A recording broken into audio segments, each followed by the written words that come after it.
नमस्कार मित्रांनो, रात्रीची नगरी या मराठी सत्यकथेच्या चॅनलमध्ये मी राजेश पाटील आपल्या सर्वांचं मनापासून स्वागत करतो. मित्रांनो, आज मी आपल्या चॅनलवर जी कथा सादर करणार आहे त्या कथेचं नाव आहे सदाननाची आर्ची. मित्रांनो, आर्चीचं वय 22-23 वर्ष असावं. ती थोड्या रंगानं काळी होती. दिसायला देखणी नसली, रंगानं जरी काळी असली तरी खूपच चंचल आणि लोकांच्या नजरा तिच्याकडं सतत कायम असायच्या. त्याचं कारणसुद्धा तसंच होतं. ती दिसायला खूपच एकदम काळी होती, त्याच्यामुळं थोडी बेडब, परंतु इशारे आणि हातवारी करण्यात खूप एक्सपर्ट. लोक चालले, पोरं पोरी चालल्या की ती लगेच बघून त्यांच्याकडं फिदी हसायची. बघा कसं जोडपं चाललं आहे असं म्हणायची. नेहमी बोलताना डबल मिनिंगमध्ये बोलायची. त्याच्यामुळं तिच्यासोबत जो कुणी असेल तो इम्प्रेस व्हायचा. हिला जर थोडंसं रूप देवानं जर असं चांगलं जर दिलं असतं तर ही खूपच आकर्षक वाटली असती. हिचं बोलणं खूपच मस्त असतं. खूप मादक पद्धतीत ती बोलायची. नेहमी डबल मिनिंगमध्ये असल्यामुळं लोकांच्या चर्चेत असायची. गावातल्या वयस्क स्त्रिया आणि पुरुष तिच्यावर नजर ठेवून असायचे, कारण सर्वांना वाटायचं ही बोलायला एवढी भारी बोलते म्हणजे वागायलासुद्धा तशीच असेल.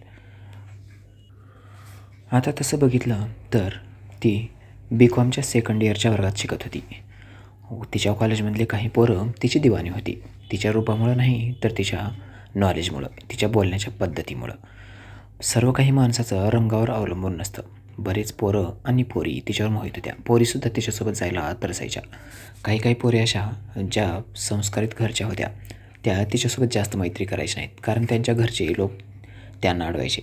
तिचं बोलणं व्यवस्थित नाही, ती डबल मिनिंगमध्ये बोलते असं घरचे लोक म्हणायचे. परंतु कॉलेजमध्ये आलं की घरचे थोडंच बघायला येणार आहेत, त्याच्यामुळं पोरी तिच्यासोबत असायच्या, पोरं पण तिच्यासोबत असायचे. ती काही पोरांचं झिंगाट लावून देते असं, पण या गोष्टीसाठी सुद्धा ती प्रसिद्ध होती. तिच्या बापाच्या कानापर्यंतसुद्धा तिच्या काही गोष्टी गेल्या होत्या, परंतु तिच्या वडिलांनी तिच्याकडं दुर्लक्ष केलं होतं. आता दिसायला बेडप असल्यामुळं आपली पोरगी थोडीच अशी असणार, प्रत्येक गोष्टीत तिला क्रॉसच करायचं, तिला रागवायचं. कोण शिकवलं आहे बाबा, जाऊ दे, देवानं अगोदरच तिच्यासोबत अन्याय केला आहे असं तो नेहमी म्हणायचा. माझी पोरगी, मी इतका सुंदर, माझी बायको इतकी सुंदर आणि पोरगी मात्र अशी बेडब आली आहे, काय करणार असं तो नेहमी म्हणायचा. त्याच्यामुळं तिच्याकडे जास्त कोणी लक्ष द्यायचं नाही. घरातून एकदम तिला पूर्णपणे स्वातंत्र्य होतं आणि कॉलेजमधला पण माहोल तसाच एकदम खुला.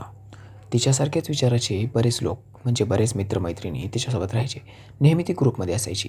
पोरं पोरी तिला मान द्यायचे, कोणत्या पण गोष्टीमध्ये तिच्यासोबत डिस्कस करायचे. ती बुद्धीनं खूप तेज होती, खूप तर्रार, एकदम हुशार, अभ्यासामध्ये तर टॉपला असायची. आणि पोरापोरींबद्दल तिचं म्हणणं एकदम खुलं असायचं. आपल्याला जे काही पाहिजे ना ते माणसानं बिनधास्तपणे मागावं, बिनधास्तपणे घ्यावं. काय असते त्याच्यामध्ये, एकमेकाला नाही देऊन काय ठेवून काय करणार. आज ना उद्या कुणाला आणि कुणाला तर देणारच आहात ना, असं ती नेहमी म्हणायची. त्याच्यामुळं काही पोरं तर असं करायचे की ज्यांना कधी कुठं मिळत नाही ते तिच्याकडे चान्स मारायचे आणि तीसुद्धा बिनधास्तपणे त्यांना द्यायची. असंच एक दिवशी कॉलेजचा सेंडअपचा कार्यक्रम होता. त्या दिवशी माझी आणि तिची सेंडअपच्या कार्यक्रमामध्ये भेट झाली. आता माझ्या गावात जरी असली तरी मी जास्त तिला बोलत नसे, तिच्याकडे जात नसे, कारण माझ्याकडे अगोदरच भरपूर स्टॉक होता. त्याच्यामुळे तिच्याकडे आणखीन मी कशाला जाऊ. तिच्याकडे सेटिंग लावायला पण जायची गरज लागायची नाही, कारण माझी ऑलरेडी सेटिंग असायची आणि बाकीच्या गोष्टी काही तिला मागायचं तर काही प्रसंग पडायचाच नाही. त्याच्यामुळं माझं आणि तिचं बोलणं नके बरोबरच. गावामध्ये आहे, कधीतरी समोरासमोर आलो तर हाय हॅलो तेवढंच बस. परंतु त्या दिवशी कॉलेजच्या सेंडअपमध्ये तिची माझी भेट झाली. ती काहीतरी शोधत होती आणि तिला काहीतरी सापडत नव्हतं, म्हणून ती थोडीशी चिडचिड करत होती. आज चिडचिड करताना मी तिला पहिल्यांदाच बघितलं होतं, नाहीतर ती खूपच समाधानी होती. त्या दिवशी सेंडअपमध्ये भेटल्यानंतर मी तिला विचारलं, काय घरचे, काय झाले.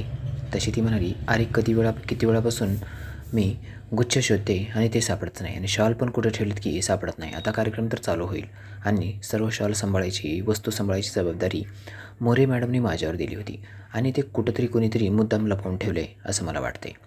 आता 12 शाल होत्या, त्याच्यापैकी 5-6 शाल तर लागतीलच ना. पाहुणे मंडळीचं स्वागत करायचं आहे, त्याच शॉल फिरवता येतील, परंतु 5-6 शॉल तरी लागतीलच. आता काय करू आणि काय नाही मला काहीच समजत नाही. आणि इथून मार्केट पण खूप दूर आहे, एवढ्या लवकर जाऊन नवीन पण घेऊन येता येणार नाही.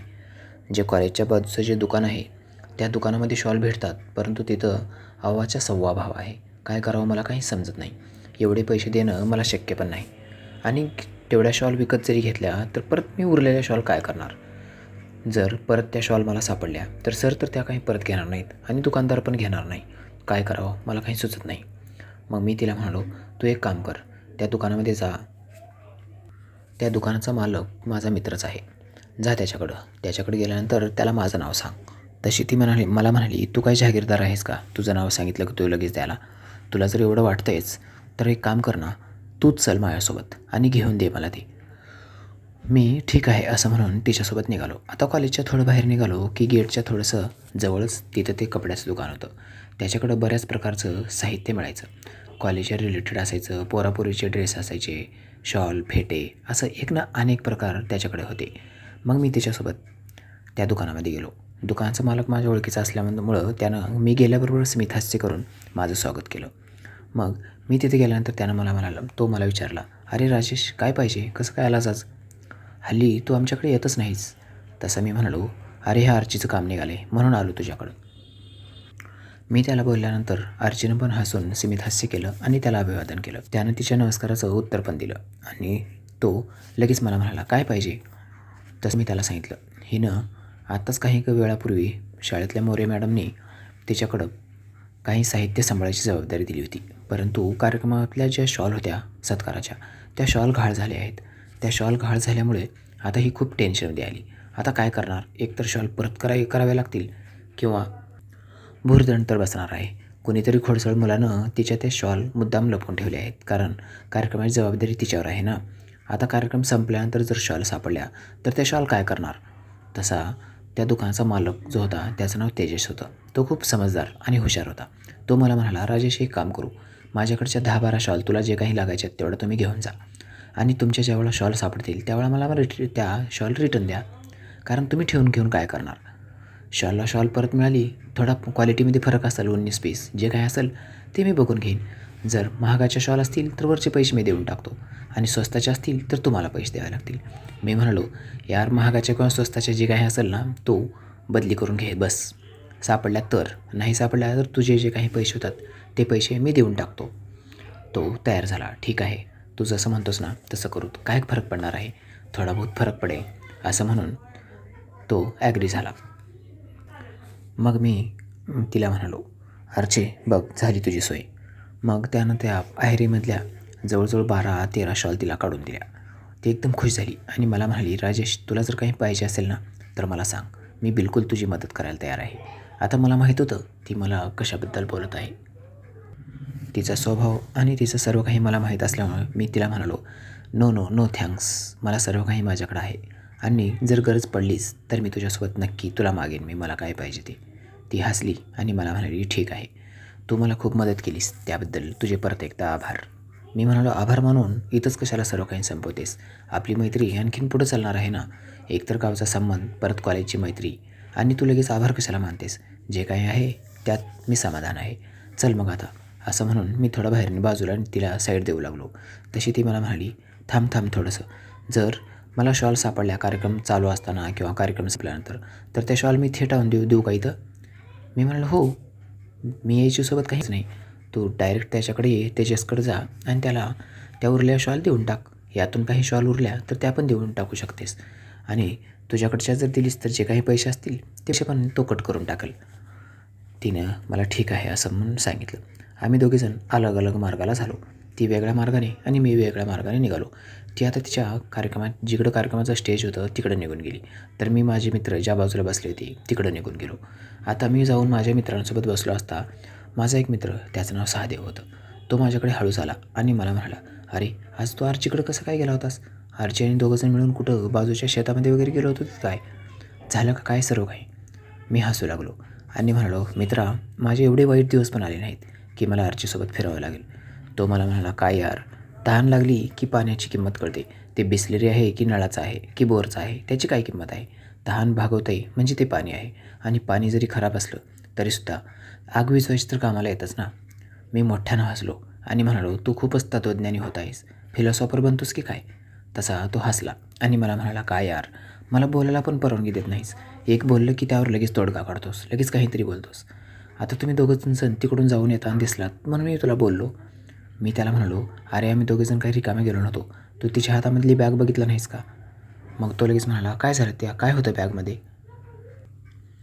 मी म्हणालो, कार्यक्रमामध्ये मोरे मॅडमनं सर्व काही जबाबदारी कार्यक्रमास तिच्याकडे दिली आहे आणि तिच्याकडे जे काही साहित्य दिलं होतं त्या साहित्यापैकी सत्काराच्या शॉल कुणीतरी टुकार पोरानं मुद्दाम लपवून ठेवल्यात. आता काय करावं? अरे यार, असं झाले का? मग मी म्हणालो, का, काय झालं? तो मला म्हणाला, अरे तिच्या त्या शॉल कोण लपवून ठेवले मला माहीत आहे. मी म्हणालो, कोण लपवून ठेवले? तो म्हणाला, आपला संभा आहे ना, संभानं लपवून ठेवल्यात. मी म्हणालो, का? तो तिची फिरकी घेणार होता. तो बऱ्याच दिवसापासून तिच्या मागे पुढे फिरतोय, परंतु ती त्याला काही भाव देत नाही. मी म्हणालो, काय यार, अरे मला म्हणायचं ना, मी लावून दिली असती सेटिंग आणि ती सगळ्या जगाची सेटिंग लावून देते आणि संभाची सेटिंग लावून देणार नाही म्हणजे असं थोडंच असतं. मग तो मला म्हणाला, ठीक आहे, जा तू संभाकडं आणि बोल त्याला. मी तडक तिथून उठलो आणि संभाच्या दिशेने जाऊ लागलो, परंतु मी थोडं अंतर असतानाच संभाला त्याच्या लक्षात आलं मी त्याच्याकडे चालत येतो आणि थोडा मी रागात आहे. संभा उठला आणि ताबडतोब त्यानं माझ्याजवळ आलं आणि माझ्याजवळ येऊन तो मला म्हणाला, राजेश, एवढा का राग बघतोयस माझ्याकडं आणि एवढ्या का जोरामध्ये येत होतास? मी त्याला म्हणालो, अरे तू कार्यक्रमाच्या ज्या शॉल होत्या ती लपवून का ठेवलास? तो हसू लागला आणि मला म्हणाला, तुला कोण म्हणले मी लपवून ठेवलो म्हणून? मी म्हणालो, या कॉलेजमध्ये माझे भरपूर एकदम गुप्तहेर आहेत. त्याच्यापैकी एका गुप्तहेरानं मला ही खबर सांगितली. तो परत एकदा हसला आणि मला म्हणाला, हा जासूसीचा धंदा कधीपासून चालू केलास?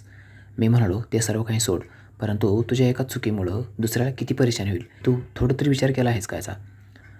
तो लगेच म्हणाला, जाऊ दे यार, सॉरी, माझ्याकडून चूक झाली. मी म्हणालो, एखाद्या पोराकडून जर लपवून ठेवला असतास तर तो धावपळ केला असता, कुणाची तरी गाडी घेतला असता, कुठं जाऊन आणला असता, परंतु एका पोरीबद्दल एवढे तुझ्या मनामध्ये वाईट विचार आहेत हे मला माहीत नव्हतं.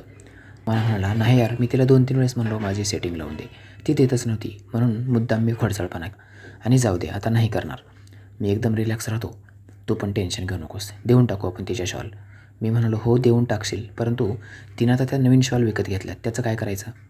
तिचं जे नुकसान झाले ते कोण भरपाई करून देणार? तो थोडा हिरमसला झाला आणि मला म्हणाला, जाऊ दे, जे काही नुकसान झाले ना त्याच्यातली अर्धी भरपाई मी करतो. मी म्हणालो, ठीक आहे, तो अर्धी भरपाई केलास आणि अर्धी भरपाई कोण करणार? मी थोडासा रागात बोललो. त्याच्या लक्षात आलं मी चिडलो आहे. तो शर्मेनं त्यानं मान खाली घातली आणि मला म्हणाला, राजेश, रागवू नकोस, जे काही नुकसान झाले ना ती सर्व नुकसान मी भरपाई करून देतो. तिने ज्या नवीन शॉल आणलेत त्याचे सर्व पैसे मी देतो. मग मी त्याला म्हणालो, ठीक आहे, तुला पश्चाताप झालेल्या गोष्टीचा आणि तू चूक कबूल केलीस आणि नुकसान भरपाई पण करून द्यायला तयार झालास, त्याच्यामुळं तुला आता एकच गोष्ट आहे तुझ्यासमोर. तो लगेच म्हणाला, काय? नुकसान भरपाई वगैरे काही करून देऊ नकोस, जा चटकन त्या शॉल जिथं लपवून ठेवलास ना त्या सर्व शॉल तिला नेऊन दे. मग तो लगेच म्हणाला, मग माझ्या सेटिंगचं काय होईल? मी परत त्याला म्हणालो, अरे जा ना, कार्यक्रम चालू होण्याच्या अगोदर त्या शॉल सर्व काही नेऊन दे तिच्याकडं. तुझी सेटिंग लागली म्हणून समज, मी बोलतो तिच्यासोबत. मग तो म्हणाला, ठीक आहे, जातो मी तिच्याकडं. तो तात्काळ तिथून उठला आणि लगेचच तो एका खोलीमध्ये गेला. तिथून त्यानं त्या सगळ्या शॉल गोळा केल्या आणि ते शॉलचं बंडल त्यानं आरचीकडे नेऊन दिलं. आरचीनं त्याचे एकदा धन्यवाद मानले आणि ती त्याला म्हणाली, का रे संभा, का लपवून ठेवला होतास? तसं तो थेट तिला म्हणाला, अगं तू माझी सेटिंग लावून देतच नाहीस ना, म्हणून मी लपवून ठेवलं होतं. ती म्हणाली, आज तुझी मीच सोय करते, तुझी बाहेर सोय होत नाही, मग मी तरी काय करणार? आता कुठली मुलगी तयार होत नाही त्याला मी काय करणार? 2-3 मुलींसोबत म्हणजे बऱ्याच पोरींसोबत माझं बोलणं झालं आणि 2-3 तर तुला डायरेक्ट रिजेक्ट केलं. आता त्यांनी नाही म्हणल्यानंतर मी जबरदस्ती तर तुझी मैत्री कोणासोबत करून देऊ शकत नाही ना. आता मीच एक आहे की मीच तुझी सोय लावते. तो खूप खुश झाला. तो म्हणाला, आपल्याला काय, आपण एकदा शांत झालो की बस, मग पुन्हा 4-6 महिने नाही मिळालं तरी मी शांत होऊ शकतो. ती म्हणाली, ठीक आहे, आजचा कार्यक्रम संपला, ये माझ्या घरी. तो लगेच म्हणाला, अगं तुझ्या घरी येऊन कसं जमणार? तुझ्या घरचे, तुझे आईवडील वगैरे जर घरी असतील ना, त्याच्यासाठी तूच माझ्या मित्राच्या रूमवर ये, आपण सर्व काही तिकडंच करू. ती म्हणाली, ठीक आहे, कॉलेजचा कार्यक्रम किती वाजता संपतो ते बघू, कॉलेजचा कार्यक्रम संपला की मग आपण सर्व काही करू. तो धावतच माझ्याकडे आला. तो खूप खुश झाला होता. तो लगेच मला म्हणाला, राजेश, तू खरोखरच सर्वांची खूप मदत करतोस आणि तुझ्यामुळंच हे सर्व काही शक्य झालं. तू मला जर ती शॉल तिला नेऊन द्यायला सांगितलं नसतास तर मी शॉल काय फेकून दिलो असतो किंवा घरी घेऊन गेलो असतो, मला त्याचा काहीच उपयोग नव्हता. परंतु आज तू शॉल तिला परत द्यायला लावल्यामुळं माझा खूप मोठा फायदा झाला. तसं मी म्हणालो, का, काय झालं? तिने तुझ्यासोबत फ्रेंडशिप केली की काय? अरे असं काहीच झालं नाही. मग काय झाले? मी त्याला विचारलं. तो लगेच मला म्हणाला, जे काय झालं नाही ते विचार. ती तयार झाली माझ्या मित्राच्या रूमवर यायला. मी म्हणालो, खरंच का? तो म्हणाला, हो खरंच यार, ती मित्राच्या रूमवर येते म्हणली. मग मलासुद्धा आनंद वाटला, कारण संभा खूप दिवसापासून उपाशी होता. मित्रांनो, कुणीतरी मदत केली त्याबद्दल मला पण छान वाटलं. मग त्या दिवशी कार्यक्रम संपल्यानंतर संभा आर्चीला घेऊन त्याच्या मित्राच्या रूमवर गेला. त्या दिवशीचं जवळजवळ 2 तास त्या दोघांच्यामध्ये खेळ चालू होता. सर्व काही जिकडे तिकडे झाल्यानंतर संभा मला म्हणाला, तू सुद्धा एकदा फक्त आजमावून बघ. तू जर तिला एकदा जर घेतलंस ना, तर तू म्हणशील, यार आत्तापर्यंत खूप बघितल्या, पण असं मस्त मात्र आजपर्यंत कधी मिळलंच नाही. मी म्हणालो, धन्यवाद यार, माझ्याकडे भरपूर आहेत, त्याच्यामुळं मला आवश्यकता नाही, तूच वापरते. मग तो मला म्हणाला, नाही यार, तू एकदा बघायलाच पाहिजेस. मी म्हणालो, ठीक आहे, बघू एका दिवशी संधी मिळाली तर. तो मला म्हणाला, संधी काय नाही, संधी तू लोकांसाठी तयार करतोस, म्हणून मी पण तुझ्यासाठी उद्याच सोय लावणार आहे. मग मी म्हणालो, ठीक आहे, बघूत. मित्रांनो, पुढं काय झालं हे कथेच्या पुढच्या भागामध्ये माझ्यासोबत कसा कार्यक्रम झाला, काय झालं हे डिटेलमध्ये तुम्हाला पुढच्या भागामध्ये ऐकायला मिळणार आहे. तोपर्यंत बाय बाय, धन्यवाद. भेटूया कथेच्या पुढील भागामध्ये.